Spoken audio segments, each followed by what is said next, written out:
We are Onyx Imaging. We are the highest rated and most reviewed printer service center in Oklahoma.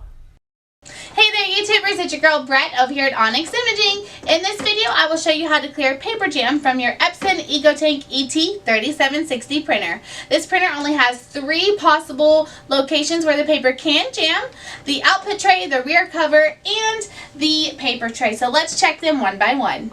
Alright guys, so first you want to go ahead and look at your output tray where the paper comes out of the printer.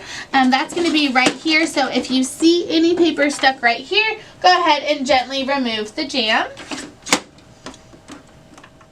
Next, you want to go ahead and flip the printer to the back and you'll see the 2 buttons on the rear cover. Go ahead and press them simultaneously to open the cover and check for any jammed paper inside. If you see the jam, it would be right here. So go ahead and just gently pull it out and close the cover securely. Finally, you want to go ahead and check the paper tray at the bottom of the printer.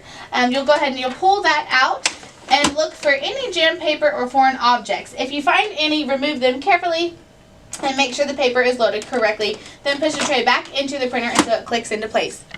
Alright guys, that's it. You've successfully cleared your paper jam on your Epson EcoTank 3760 printer. Thanks for watching our video and have a great day. Thank you for watching. If you're interested in how you can receive free labor on all of your service calls, as well as how to qualify for free printer upgrades, contact us today. We are here for all of your printer and office supply needs.